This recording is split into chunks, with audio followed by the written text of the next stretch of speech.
everybody. Jason Sherman here.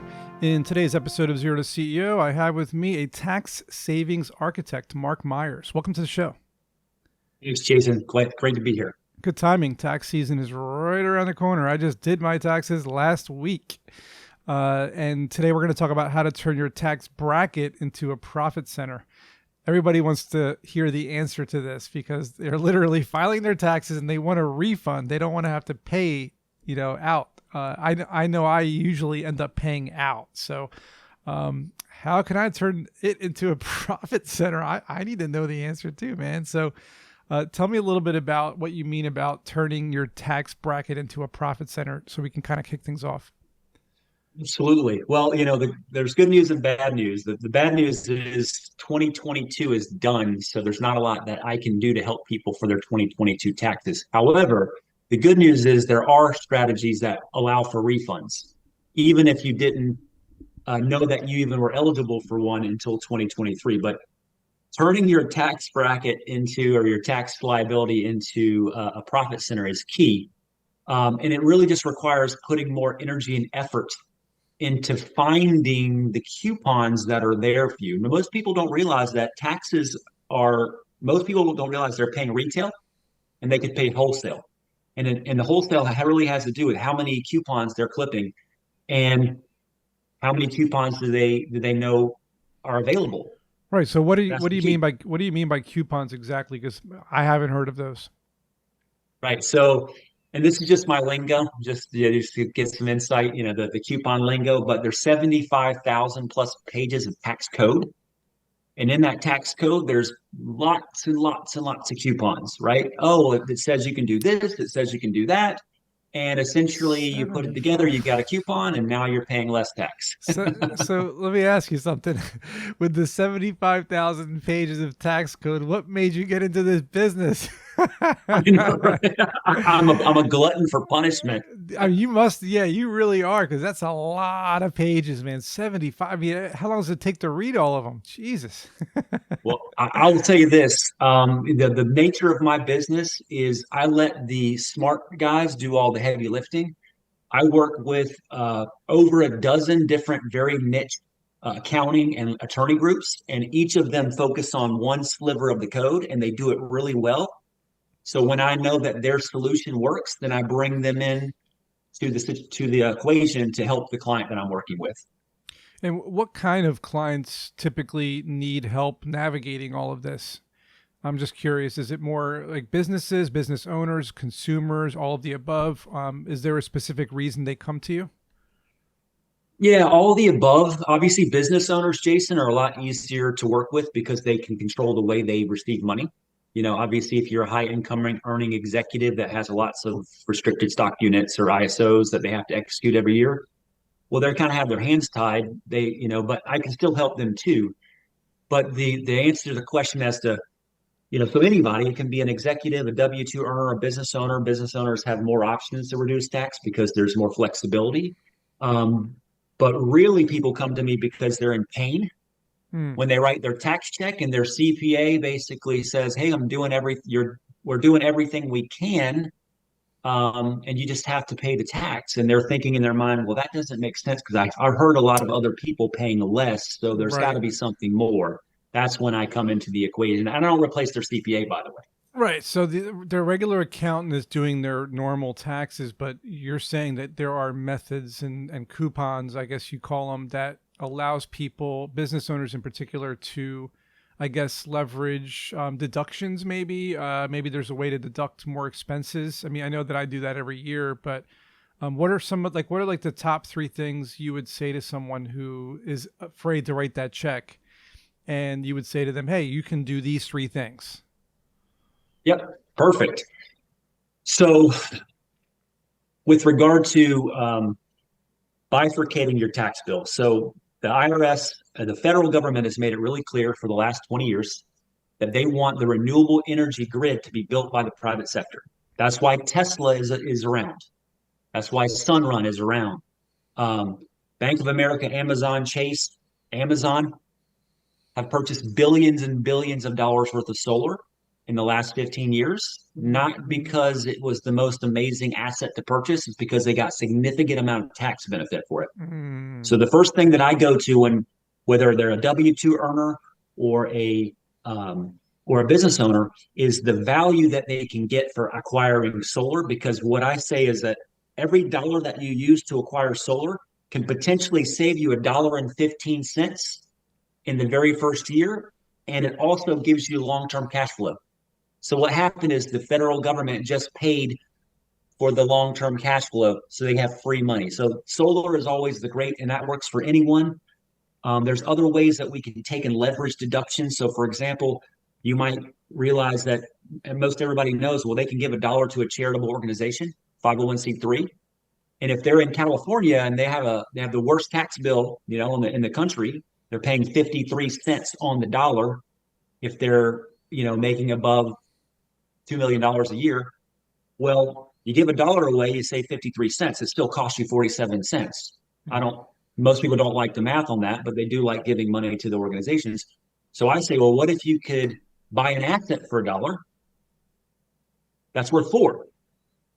Well, that gets a little bit more interesting. So now if you actually donate an asset that's worth $4, you can take fair market value for the value of the asset that you donate. A $4 deduction for a high income earner in California gives them almost $2 in tax savings, but it costs them $1. Hmm. So it's a leverage kind of opportunity. So that would be number two. And number three, um, a lot of times I work with people that are selling highly appreciated assets. So they're looking at a high long-term capital gains tax bill. So number three would be before you sell that asset, because when you sell it, you take assignment of income. When you take assignment of income, the IRS is holding their money out saying, Jason Sherman, thank you for the money that you're going to pay us because you just made a few $100,000, or a million, whatever, on the asset that you've held for 15 years. Well, if they come to me in advance, I can say, Jason, don't sell it yourself. We need to shift this asset over into an entity that will sell the asset that has an entirely different tax ramification. So now you didn't So, take assignment of income, the entity did, but now you have a much different tax but outcome for that. who owns the entity? I'm assuming you're talking about an LLC No, most of the time we're looking at trusts, and or a you trust. Sure. So how does that work? Like I give, like, say a house to a trust. Um, I own the trust, right? I mean, isn't it still pointing the fingers at me still? so true. You're going to control. Generally speaking, you're going to control the trust. You do have there's different ways to structure the trust, and I would say that this is where we kind of get into the weeds. But to keep it high level, the two trust structures that I generally recommend people use, and they've used them very successfully for many years, is one, you shift the money into the trust prior to the sale. So now the trust is essentially receiving the income, not you. So there's no assignment of income to you. And that trust essentially creates a note back to yourself, promissory note, and essentially you control the note. So if you don't want to take money from that trust, you don't have to. And you're only triggering a tax event when you take money from the trust. But while the money's in there, you're compounding, you're reinvesting, investing, reinvesting, investing. You don't have a tax bill until you take money What and if you you what control the if you note. don't? What if the trust starts spending the money, not you? Like, what if the trust wants to start a business, or the trust wants to open a store? Not you personally. It's like, say that it's, company XYZ trust, and the money's in there, and now that entity wants to start an online business or anything. Is that even possible? Absolutely. Oh, You okay. can do whatever you'd like with the dollars in that trust. You have full control over them. And if you want to start businesses, if you want to invest in real estate, if you want to buy crypto, the good news is there's no tax event for your earnings in that trust unless you take money out of the trust for personal use. So that So means that's when you so that trigger the means withdrawing from the trust account into your personal bank account. That's the only trigger, is what you're saying. So technically, you could move it around into different businesses. Like, you can start an LLC that sells tchotchkes, an LLC that's a dog grooming business, et cetera, et cetera, et cetera. You could just put money into those things from the trust, but not to yourself. 100%. Think of it as Wow, that's pretty crazy. uh, yeah, think of it as like an IRA, but on steroids, because in an IRA, you Yeah, get a 10% penalty if you take money out before you're right. 59 and a half. You don't have that. In an IRA, you have to take minimum required withdrawals at 73. That this issue you don't. Right. In an IRA, when you pass it on to your kids, not your spouse, with a step up a basis, there's a Right. tax bill for them. You can pass this Wow. trust to the kids. And they don't get charged for it either No, until they start removing money from it. they That's keep that's pretty investing, crazy. investing, and they take. Yeah. I'm glad you came on this show, man. Hey, People. well, let me tell you something, Jason. That's not even the better one. The better one is there's another trust bucket Uh-oh. that we can get the asset shifted into a private placement life insurance policy, Oh wow. which is tax exempt. So essentially, we Jesus. can eliminate the tax. So, husband and wife, husband does this life insurance policy from the trust. Husband dies, wife gets life insurance money, but she doesn't have to pay taxes on it. Is that what you're saying? Well, actually, a little bit better. So remember the first scenario where you're shifting the money. The trust is essentially selling the assets, so now the money goes to the trust, and because you're not taking money out of the trust, there's no taxable event. You keep investing, investing, and reinvesting, and then when you take money out, there's a taxable event. But that's you control when you take the money out. Shift over to the other side, and let's just say now we're using trust number two, which is different. And the net result from the money that goes into that trust, it's going to basically be withdrawn into a private placement life insurance policy.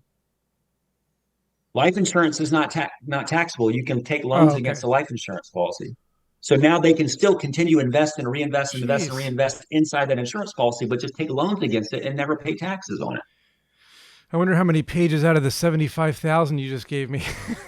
Now Probably, those were probably quite not a that. few pages. Yeah, I was gonna say because I've heard of trusts before, but I didn't quite understand why they were so powerful. Now I do, thanks to you. So I guess the last thing I want to really cover, because a lot of people I know ask me this, and I'm not an expert about it, so I don't know, is renting out their real estate and how they can either deduct expenses or earn income and navigate the tax brackets with that as well. So what's your advice on people who own real estate? I'll give you the best advice I can give you on real estate, especially for if you're a business owner, Jason. Um, Whether you own the dwelling unit you're living in or whether you rent the dwelling unit you're in, like you live in an apartment, you live in a condo, you live in a house, whether you own it or whether you rent it, you control it. So if you're a business owner, there's two tax codes, 162 and 280A, that have been around for 50 plus years. Wow. And that tax code basically says that you can rent your primary dwelling unit that you live in to a third party, and the income that you receive from that third party is not taxable Why is that? up to a certain number of days. Okay. Why is so? I'll tell you Because just so. you live in the building, you're not technically renting it out to somebody because you're living in the building. They're more like a friend or a roommate or something. Is that like a loophole?